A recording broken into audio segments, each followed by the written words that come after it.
I see how both of these sides have big things in common almost because of how different they are. And so I, took it upon myself to try to understand both of these people as much as possible. I tried to volunteer for LMPD in the middle of that, but I could not because they closed a lot of things to citizens. And try to volunteer for the movement as well, and they didn't know what I was standing for, so they slowly just were like, nah. But yeah, that's about it. But just to be clear, though, you did attend some of these big street protests, right? I think some of them even became riots at times. Is that correct? Yep.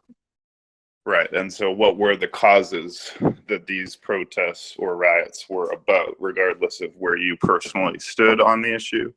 What were the causes that you were attending these protests for or about? Black Lives Matter. Black Lives Matter. Black Lives Matter. Black Lives Matter. That's it. Just hold your fists up and say BLM. That's about it. It's what they themselves say to do. Yeah, that's basically it. And I could get more into that, but I mean, that's essentially what it was. Right. Okay. So prior to everything that eventually we're going to get into that happens around this building, you were already at least engaged in political activity in the Black Lives Matter movement. Some protests, even some riots occurred. Then we flash forward again. You have this meditative prayer practice that you're doing in this abandoned warehouse type space. So in some of our private conversations, you mentioned to me that you believed or came to believe that not only were you using this space for some kind of ritualistic purposes, but that perhaps some other people or groups were also using it for perhaps darker purposes. Can you talk about that and how you came to believe that? Right. So in the beginning, I didn't believe it at all. And before I even give that context, I've recently concluded that I think it was just a fucking, I don't mean to curse on this podcast. I think it was a false narrative that they were ever even really doing devil worshiping there. They might have been doing it, or the people that were appointing them to do it were into the dark arts, but the ones that were actually sent there, I don't think they ever truly did it. But whoever the fuck was sending them there actually was. But the people that were sent there, no, I think they were they could have been just trying to act like they did. But it's how did I come to believe that? I didn't believe it at first.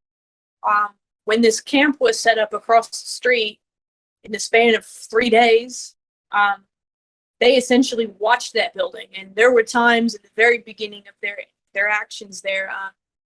I do a few things, and they would become verbally aware of it and shout across the street. And then later they declined it. But what did they have to do with that is when I went over to the camp originally trying to figure out what their purpose was, that was one of the first things they told me.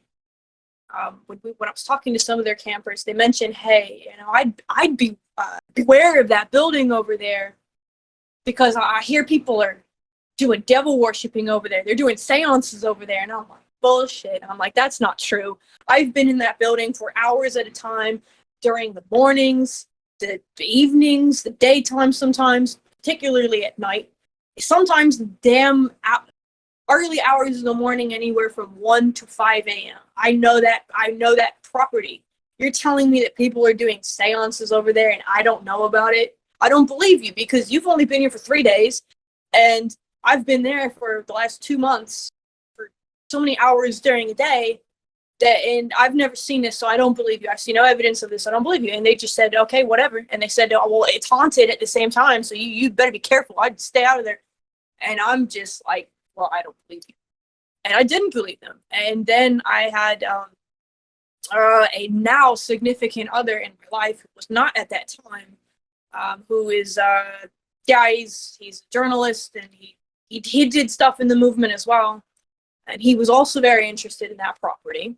And I don't really even want to talk about him, but he also is part of the reason that had helped me to believe that, because he even mentioned the same thing. It's like, oh, I hear people are doing devil worshipping and seances over there. You should be careful. And I'm like, stop. I'm like, so you just told me the same thing that these fuckers told me. And I know y'all aren't related. And you both know the same thing, but I spend more hours there than than you and these people. So how could you know? I didn't believe them, and it just didn't make any sense. And so I kept going there, and then I started to see things. Then I started going there, and it was like every day there was a new pentagram. Sometimes they re-pentagram pentagrams on top of other pentagrams, and I'm like, okay, this is real. And so then I was way more interested in that aspect of it, but that's how it began. Okay, so I just want to clarify something. You mentioned a few times the people they sent there. You said the people who sent them you think were involved in this, but you're not sure the people who were sent there were. So, the question then becomes, who do you believe was sending people there, and who was sent there, right? Like, so who is it doing the sending, right, in your opinion? Truthfully, I can't answer that because I don't fully know. There's theories about who could have done it, or it could be nobody at all. It could be overthinking, underthinking, or right on the dot of accuracy. There were people who theorized and told me this, that. Now, I don't want to get too far into the story, but yeah, people who told me that certain people run that place, and that's who those people are. Because I'm like, yeah, I never saw these people there until it got purchased. Not a single one of these odd people. Not a single one. Who's sending them there? I don't know. It could be too many different things. It could be they wanted to go there on their own, and this was all there, and I just missed it. Apparently, maybe I just missed it. And they were going there, beknownst to me. And it's just all coincidence. Or it's specifically related to the purchase of that building. And it could be a network of people that were being asked to go there by someone else. And the only way I can answer that question is we'd need to get further into this story and then go back to that question. Well, let's start getting further into this story. So there's a lot of parts to this, and sometimes we use a caveat in Minecraft. Sometimes maybe we'll use metaphorical analogies. We don't feel the need to say anything you don't want to say. So there's then a series of events that take place which complicate the situation greatly. One of them hypothetically involved someone who may or may not have had and discarded a firearm in this location. So without any, specific identifying details, can you tell anything about how that series of events may or may not have transpired?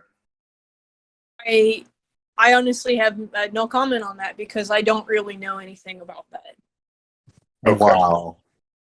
So fair enough. So now at some point this building actually burned down, correct? No, it was there was two buildings on the property, the 13-story building, which was the big one in question that all the activity had occurred at, and a smaller, about 3-story warehouse building that no one cared about. And from my understanding, no one ever went there, and yeah, and that's the one that burned. Was it still private property? Yes, this is the second time I'm telling you not to interrupt. If you do it again, I'm going to be upset with you. This is an interview and you're not conducting it. So, returning to the interview again. So it was a different building, not the one where you go and pray. It was a different building that burned down. Is that correct? Yes. But it was close by. Yes, it is on the property. It's about maybe 100 feet away from it. Okay. And this fire was ultimately ruined to be an arson, correct? Yes, sir. Okay. And at some point, you were actually essentially being treated as a suspect in this investigation, I believe. Only because I had went to them. I went to the arson detectives, and I, because of how interested I was in the building, I had a lot of content about it on my phone, and because I already am very trusting of police. I work with them in my current job right now, so I don't feel that I have anything to hide from them. I let them look at my phone. They took a few things out of context and thought that I could have been involved. Totally cleared from that investigation. There's nothing further to say on that other than they realized that it was taken out of context and I don't have anything to do with it. Which is great. And as I was telling you at the time, I thought it was just going to ultimately blow over. But that's why we're able to now have this conversation when we couldn't before, which is great. So you said you have a bunch of content on your phone pertaining to this building. So can you talk a little bit about like what kind of content was this? What kind of things did you actually have on your phone? Right. So when I was asked to investigate the building, it was after that. That started taking pictures of everything. That's when I started writing down when things happen. I'd record when things happen. I would interview people. I would do everything in my power to actually, quote, solve the mystery. Quote, it's a mystery that you have to solve. Like, I'm like, okay, fine, I'll do it. Then I did, and it became one of my addictive pastimes of 2020 to mid 2021. Yeah, it was everything I could get my hands on in regards to trying to figure out what this activity was. What did pictures in Jefferson Square Park of this building have any meaning? Why does nobody know what this building had anything to do with the death of the guy who died over there, which it never did? All other kinds of stuff. I was really just trying to figure out what was going on there, and that was the whole point of me documenting everything that I had. So you mentioned a person who died and that you believe that this death was somehow connected to this building. Can you talk about that a little bit more? I don't think his death had anything to do with the building at all. In fact, according to, this had to do with my research of the activity there. He had nothing to do with it. And so, I mean, he was a photographer. He was a journalist who got kind of locally famous for photographing the movement and everything that was going on, and he became an influential person. His name was Tyler Girth. There was a day that it was rumored that some supremacists were supposed to show up, going to travel to the city because of what was going on, and they were going to apparently just show up at the park that's in the center of the city. And I didn't really know about that, and I went there anyway. He died. I was there when it happened, and you better believe where I went to talk about this right after it happened. You can guess where I went. And so he died. Pictures of this building were put on his memorial, and I'm like, oh my God, that's my building. That's the building. And I'm like, well, what did he have to do with this? Why are these pictures that are bigger than the picture of Mr. Tyler, Mr. Girth? Pictures that are way bigger than the picture of him on his own death memorial. Why are these pictures like the focal point of his memorial rather than his life? And so I'm like, this is really weird. I looked at all of his social media where he uploaded his pictures that were, pictures of the movement that he did, or just his journalism stuff, his photography stuff, and nothing had anything to do with this building. He did have some pictures of some abandoned buildings that he had photographed, like photography stuff.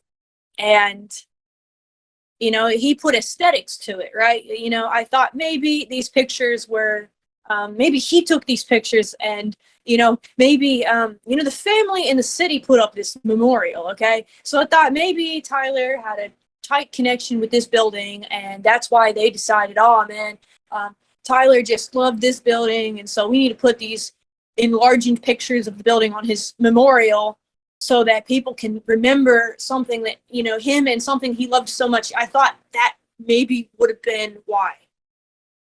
but it didn't make sense because the pictures that Tyler took were highly photoshopped, and he didn't have many pictures of any abandoned buildings, maybe like 3. But the majority of his pictures and what he got famous for was pictures of the movement, which they included none of.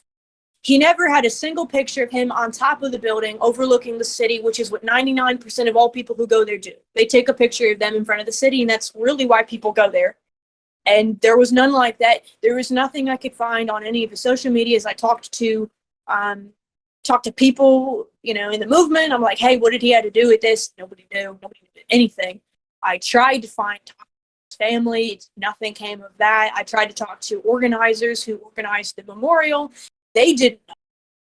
So nobody knew what this had to do with it. And I tried to figure out as best as I could. Nothing. I could go on about that unless you have any other questions regarding it.